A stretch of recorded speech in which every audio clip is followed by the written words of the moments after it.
Most people think that starting a seasoning business is just mixing ingredients, putting it in a jar, and selling it. But what they don't actually tell you is how to exactly keep your product fresh, safe, and consistent during shipping. And honestly, that's where a lot of people go wrong.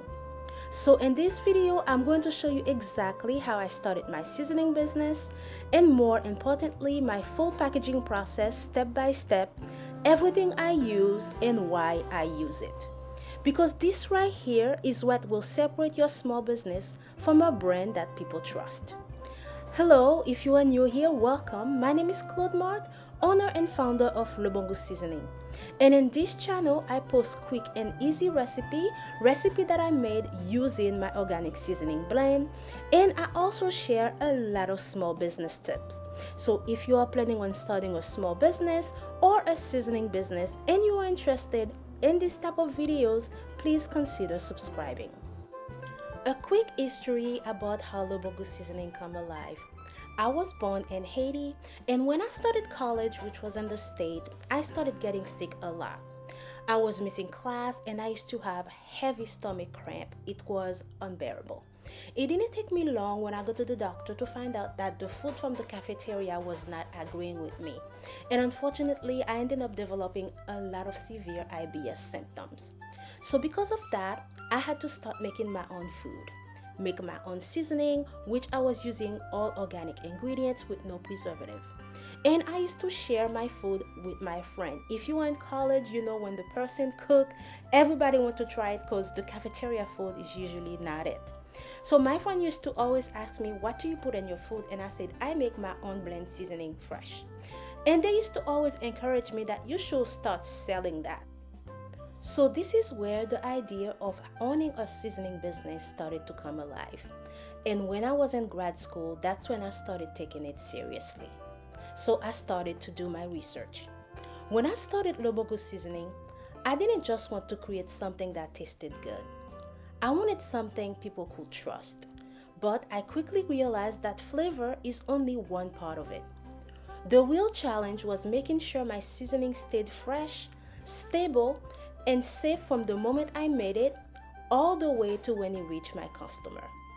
So instead of guessing, I actually tested my process. For the test that I ran, I made 3 different batches of seasoning. When you are running this test and you are making the seasoning, it is going to be like a validation, so make sure you make the seasoning batches in different day. They cannot be made the same day and they cannot be the same batch. They have to be 3 different batches that is made under the same environment. After I made the seasoning, I packaged them exactly like a regular order. From each of the batch, I selected 3 samples. I packaged them same way I will send to my customer and I placed them in different environment. I had one inside the house, which is normal room temperature, one in my car, which put it under a stressful environment because of extreme heat, and I also had one in a box, sealed the box, and left it outside. I took 3 samples from each batch, so I had 15 samples altogether. My shipping speed is usually 3 to 5 days. However, I let them sit for 7 days. Reason why I decided to prolong the test is because you never know what might happen during shipping. So I wanted to know if the shipping speed or the condition will affect the seasoning over time. And reason why I selected 3 samples from each batch is because I wanted to have enough samples so that I could analyze my data. In case there were any outliners, I was gonna be able to explain them or anything that I see so that I could come to a resolution. So after 7 days, I opened each package, measured the pH, inspected the product to see if shipping condition affected the quality and safety of the product. And something that I learned from that study that is very important, I found out that gel pack actually lasts longer than ice pack, which make a big difference when it comes to maintaining freshness. I plan on making a full video on how I did the full study, so if you are interested on seeing that, just make sure you subscribe. If you are interested in starting a seasoning business, my first advice is to start simple. Focus on one product or 2 products, get the flavor right, Get the consistency right, because consistency is what builds trust. You do not want people to order from your seasoning business and one day it is sweet, one day it's sour. The consistency is all over the place. That will not work. So everything else will come later. Packaging, scaling, branding, that will come later. Focus on having the consistency right. When I started my seasoning business, I started with the green seasoning, and then I had it out there. I was letting people try the seasoning, passing my phone number. Then I had the meat seasoning. Then I had these two main products that I launched my business with. So make sure you start small. Do not overproduce without knowing if they are not going to sell. Just focus on having that consistency locked in and building your customer base. Okay, now let's get into the full packaging process. And as you can see this video, I'm just working in the background because I have some orders that I needed to package. So you get to see how I'm packaging my orders while I explain everything. And everything that I mentioned in this video, I'm going to pop up a picture in the screen, and I'm also going to make sure I put the link in the description. So for the packaging process, this is where everything comes together.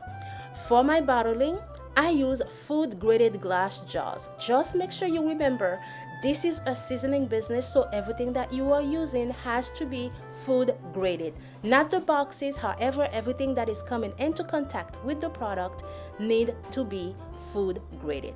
And for the jar, I use it's a 70 to 450 neck finish. These glass jars are like a mayonnaise jar with a metal lid and a plastisol liner. The plastisol liner is what helps seal the seasoning. It serves as a vacuum. Not only it helps maintain freshness, it also reduces any oxygen that can come in for any cross-contamination in the seasoning. And I source all of that from Web Storage Store. Reason why I choose Web Storage Store, and you probably have heard of them, it's because they are a US-based company trusted by restaurants and a lot of food business. And many of their products are made for manufacturers that follow good manufacturing practice. And they have good quality control as well. So when the product is filled, I seal the jar using an electric capping machine. You can find that electric capping machine on Amazon, on eBay. Just make sure when you are ordering it that you get into contact with the seller, because they have to customize the machine based on the neck finish of your jar. But when you are first starting, start small. You don't need to go ahead and buy an expensive machine.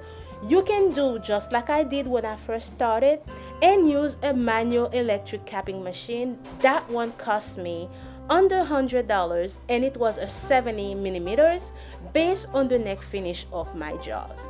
So after sealing, I apply a clear perforated shrink band that I also get from Web Storage Store, and this is what gives my jars the tamper evident protection. Then come the labeling. I designed my product label using Canva. My original product label, I took that picture myself with my phone on a clear sheet and then put it on Canva so that I could have the design that I want. If you're a small business owner, you're gonna have to be using Canva. Unless you have the resources to order your label elsewhere, you're going to have to do everything yourself. And then after I have my label, I print them at home using an Epson ET2800 printer, and I use label sheets from Online Label. I have a video on my YouTube channel that shows you how to make and print your labels at home. So I'm going to link it up there. So just go ahead, make sure you watch that if you want to learn how to make your own label. So when you use Online Label, they provide you with a software that makes printing very easy. And I also create my own thank you sticker and print them using a thermal label printer. This thermal label does not use any ink, so you can print a lot of stickers for cheap. I get my blank stickers from Amazon, put my design on Canva, and simply print them. As you just saw, I made a customized gift box. I also have a video on my YouTube channel that shows you how you can customize your boxes using DTF print. I'm going to make sure I linked it up there. So if you're interested on learning how to customize your box and increase your branding, just go ahead and make sure you watch that video as well. Now for shipping, this is why I make sure everything is protected. And this is why I say that you must test your process. Don't just assume, you need to test it. At the beginning, I used to have a lot of problem with shipping. Please learn from my mistakes so that you don't make the same mistake that I did when I first started. For my shipping, I used to use some bubble wrap, but there were not enough protection in the boxes. I had problem at the beginning where sometimes my orders will arrive damaged, the glasses will break, and sometimes the product will be leaking in the box. So just make sure you test your process, learn from my mistake, make sure you have enough protection because you do not want to send your order for your customers and they are exciting, waiting for the orders only for it to arrive damaged.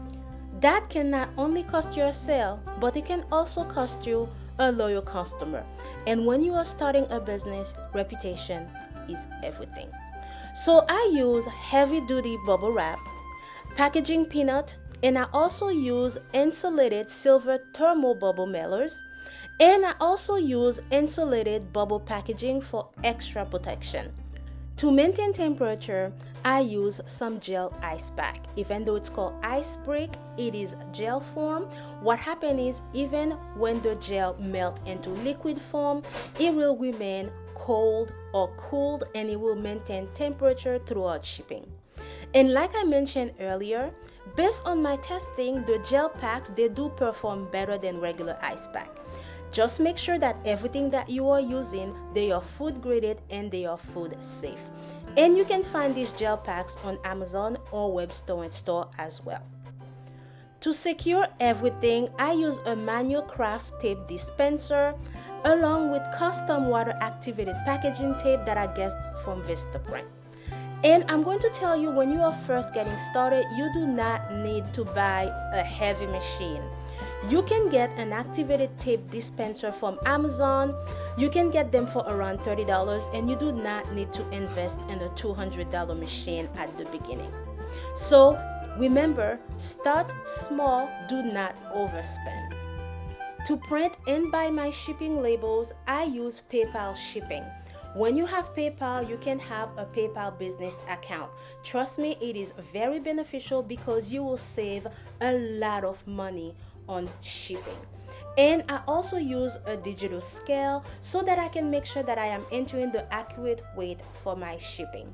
And as I mentioned about my thermal label, I also use that thermal label printer as well to print all my shipping label.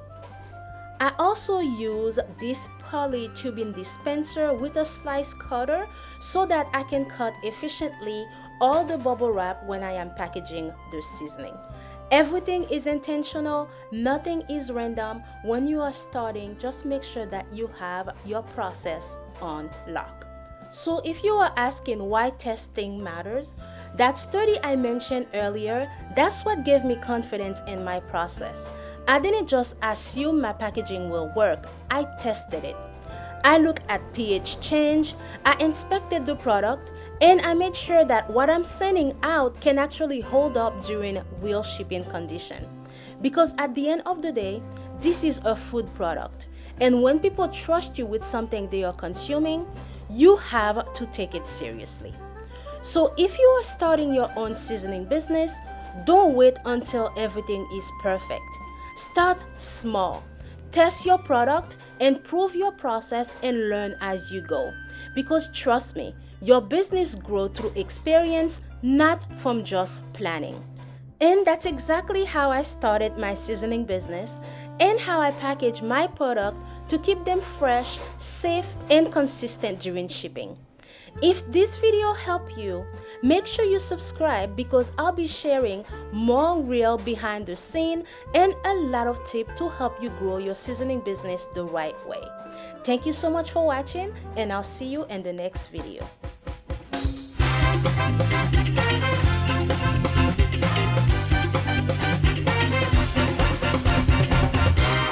Cooking made easy.